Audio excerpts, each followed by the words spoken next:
Hi, everybody, and welcome to the LGBTQ Consortium. My name is Kim Hunt, and I'm Executive Director of Affinity Community Services.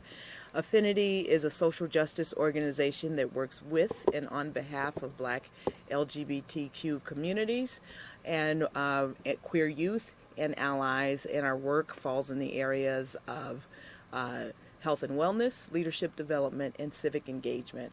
So I won't give you all the background that I usually give you. We're running a little late because someone had trouble in traffic, me.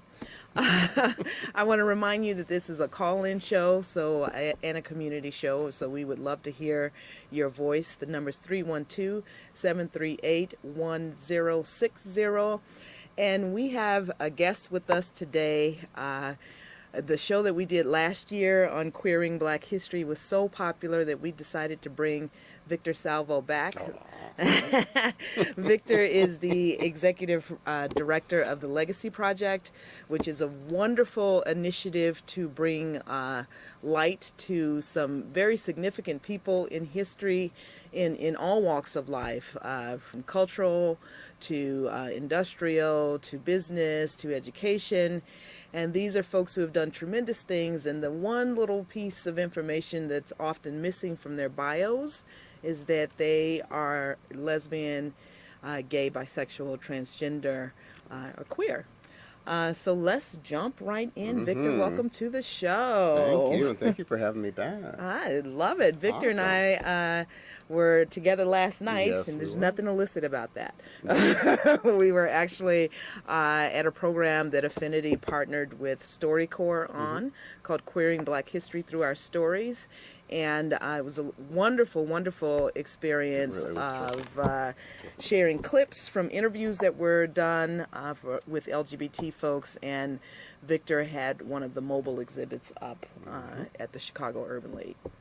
So let's dive in, Victor. Tell us about the Legacy Project. And Well, the Legacy Project is an education program and an outdoor museum walk that uses the stories about what LGBT people have contributed to world history and culture as a means to address the self-esteem issues that LGBT youth have, kids who are at risk for suicide and kids who have been bullied. We work with a number of agencies to bring kids to the streetscape. It's a half-mile-long outdoor museum of bronze plaques that we have them come through and learn about a variety of people. It's an international multicultural exhibit, so it covers a broad range of folks, and it's the only installation of its kind in the world. That's amazing. The only installation of its kind in the world, and it's right here in Chicago. And some of you may have actually seen the pylons on Halsted Street in the Lakeview community that have the plaques on them that commemorate the various individuals. So shall we just go through and talk dive in. I brought a about couple. some of... So there's the map. Wow.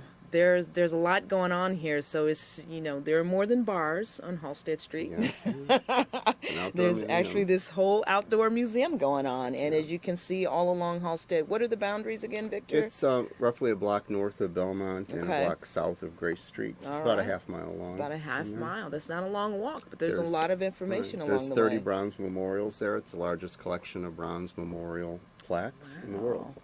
Jeez, are you guys hearing this? That's right here in Chicago. Right here Shall we in just Chicago. pull them off one at a time? Yeah, there's one of my Okay, favorites. let's start with... I've heard his name pronounced a couple of ways. Bayard and Bayard Rustin. I believe it's Bayard, Bayard. Okay. and his partner told me that. So Oh, I well, presume let's go that's- with what his partner said. Well, for those who do not know, Bayard Rustin was the architect of the 1963 March on Washington. He was Dr. Martin Luther King's mentor. He actually schooled Dr. King in the ways of nonviolent civil disobedience. A lot of people think that Dr. King came in with that, but that actually was Bayard's influence on him. And he coordinated the entire march that brought some 325,000 people to Washington. Wow. On 3x5 Post-it cards. I've seen the videos of him handling those cards. He basically just had them in his pocket and pulled them out from time to time to consult them. And Bayard was basically scrubbed from the history of the civil rights movement because he was an openly gay man, and he lived his life as an openly gay man in the 30s, 40s, 50s, 60s, 70s, and 80s, which was unheard of. And he's only recently been reclaimed. He was inducted or given the Presidential Medal of Freedom in 2013 by President Obama, and we dedicated his memorial in Chicago in 2012. He was among the inaugural inductees, and it is the only memorial to Bayard Rustin that exists. Get out of here, really? He doesn't even have a tombstone. That's amazing.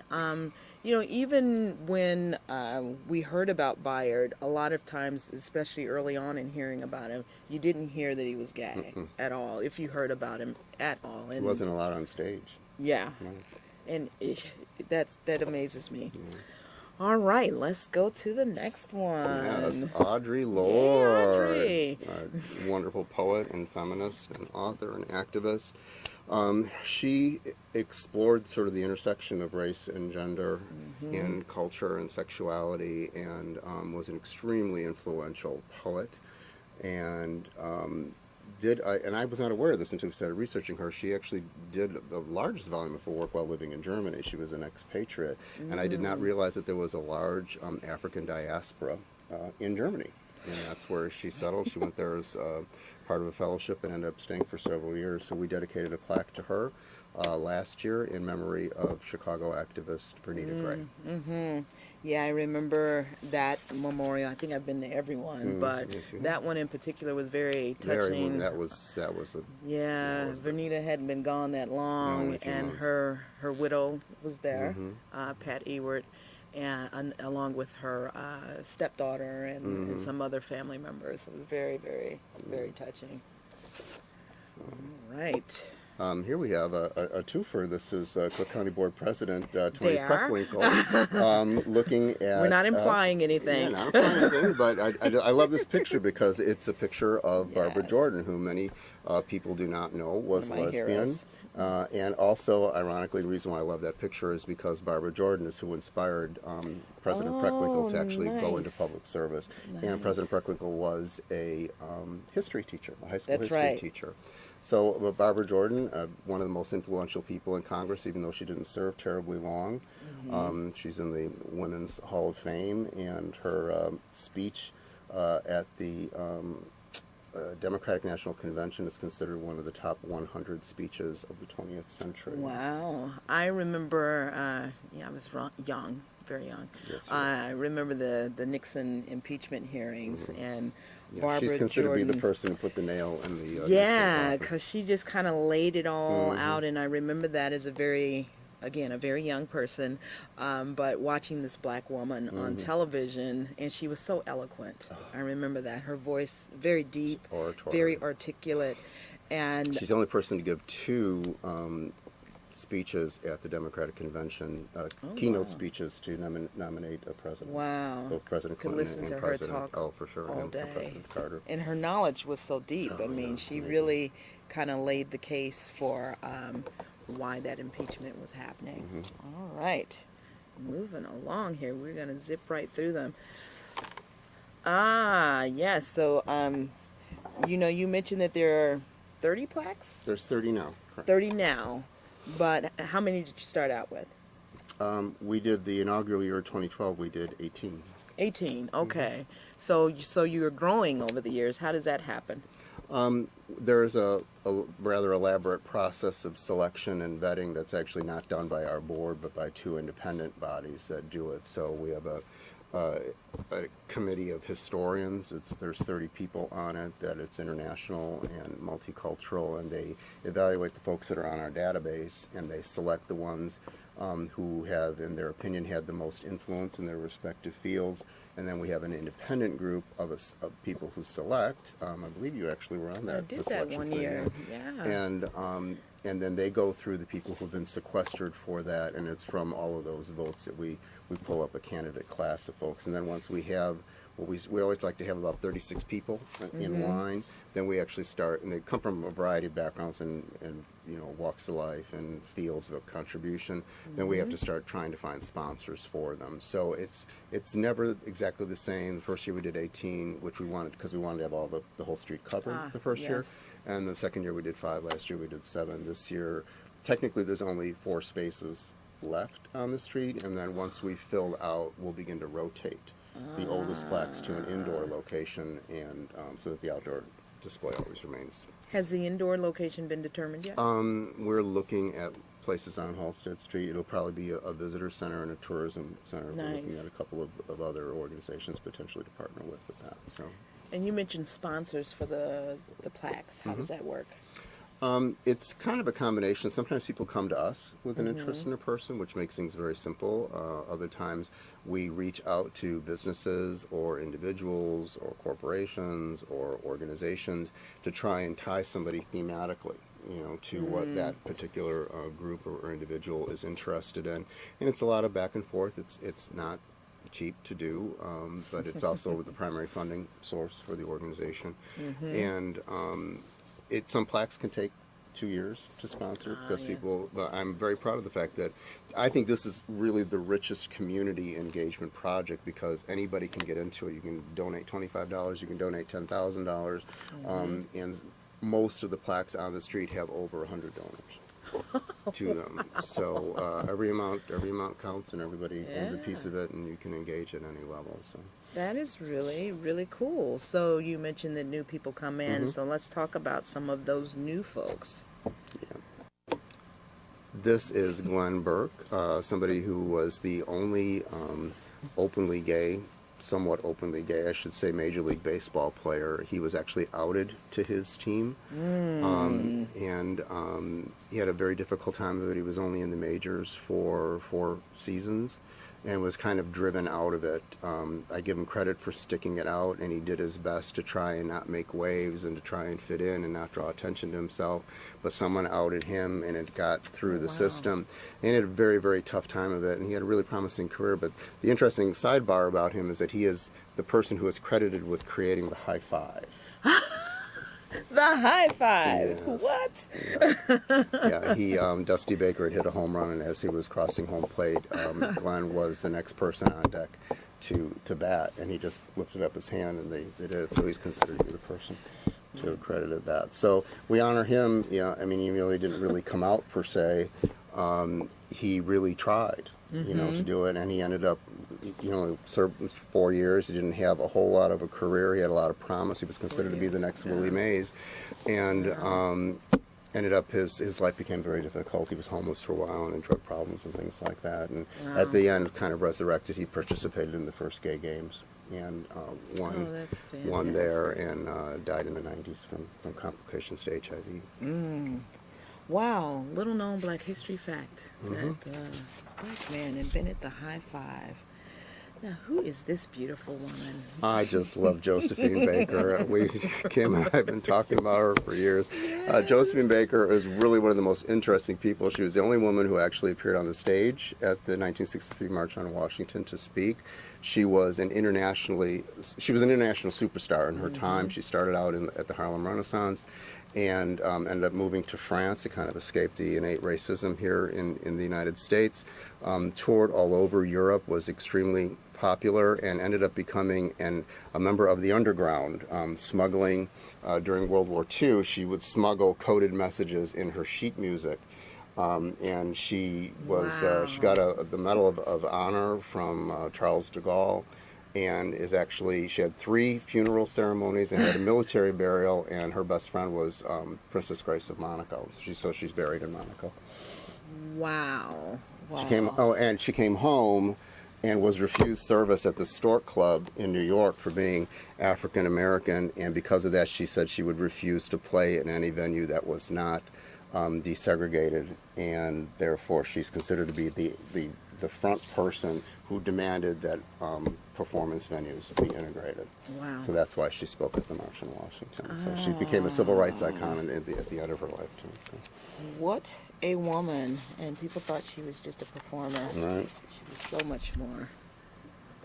This is also one of my favorites. Absolutely, Billy Strayhorn. For those people who are familiar with the big band era of music and Duke Ellington, Billy Strayhorn actually kind of created the Duke Ellington sound. He was the principal composer and arranger with Ellington and composed most of the biggest hits that Ellington actually Like Take had. the A Train. Like Take the A Train.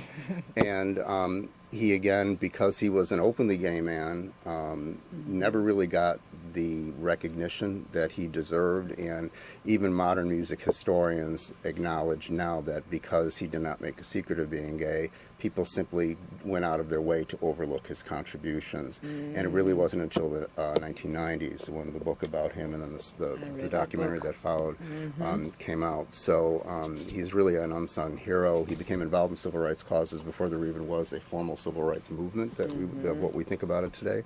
And just an awesome guy, and we need him to be sponsored. Yeah, and his 100th birthday. Yes, would be this year, and the auditorium theater. The auditorium is doing a program. Is doing a program to commemorate his 100th birthday. Very, very incredible man. I think I have glasses like that too.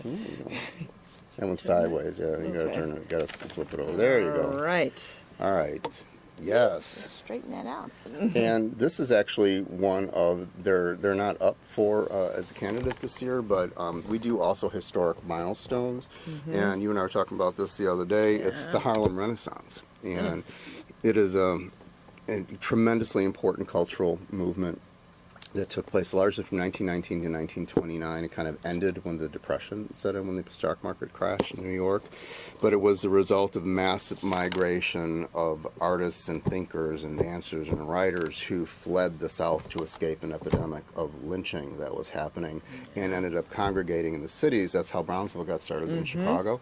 And the folks who ended up settling in Harlem, many of them were LGBT, and many of the most notable names from that era were LGBT. That's right. And so I always like to talk about that because it was actually the first urbanization of the LGBT diaspora, shall we say, brought together in an urban setting was the Harlem Renaissance. And that is also a little known Black history fact. A lot of times when I do a class on social movements and the LGBT social movement, and a lot of times there's this discussion about the urbanization of the LGBT folks happening around World War II-ish. But the Harlem Renaissance predates that. Predate that, yeah. So that's a very good point. It actually began at the tail end of World War I. Yeah. Awesome. So you've got a lot going on here, Victor. So what is next for the Legacy Project? Well, we're always adding new people to the database and researching new folks, and it takes a while to do kind of the academic vetting and all that has to go along with it. So we've got probably a backlog of about 50 folks that haven't been processed yet to go into it. But one of the things we're working on that I'm really excited about is, we have this tremendous installation on Halsted Street. If you haven't seen it, I highly recommend that you take a trip there. We do tours for school groups, and it's great, and it's outdoors, and it's free, and it's awesome. But most of the people who come to Halsted Street for other reasons are too busy texting that they're not even aware that the plaques are there until I have a group of 25 high school kids following me. So we've created a traveling exhibit that's called the Legacy Wall, which we hope to debut this summer. Which will be, it's 20 feet long, 8 feet tall, double-sided, and it will have about 100 to 120 biographies of folks intermixed with statistics about what happens to kids when they're forced to grow up without role models, and just a lot of really cool stuff. And we hope to take that show on the road, do a year-long tour of colleges in the state of Illinois, and then hopefully take it national in 2016, 2017. That's incredible. We have just blown through a lot of history here. And so how can people get in contact with you? Just give me a call, 312-608-1198. That's 312-608-1198, or just go to www.legacywall.org. www.legacyprojectchicago.org. And I know a lot of times you and I have talked about this. Parents go to that website with their children sometimes because the coming out process can be a little rough sometimes, little and rough. parents don't know what to do. And it exposes them to an entire breadth of, the website is organized. You can research by different races, different fields of contribution, different eras, different gender identities and sexual orientations. And so it's possible to actually kind of explore the ways in which LGBT people kind of cut across the entire spectrum of society. And it's very healing for kids to be able to sit there with parents who are really struggling, because no one ever learns about this in school. This history has been redacted, so the parents don't know, the kids don't know, and we're trying to create a kid-safe space with age-appropriate materials. Everybody has a lesson plan that's been created for them. There's multimedia that you can download or play live from the website, and it's really the first thing of its kind. We're trying to incorporate an education component directly with physical access to the content, so that it's more than just a website. It's an actual place that you can go to, and kids will do anything to get out of school. Wow. And on that note, Victor, I want to thank you so much. I want to remind folks that if they want to get in contact with Affinity and know what we're doing, and we can connect you to Victor if you didn't get that information, you can go to our website at affinity95.org. You can follow us on Facebook and on Twitter. And you can call us at the office at 773-324-0377. So I want to thank everybody for tuning in, and we will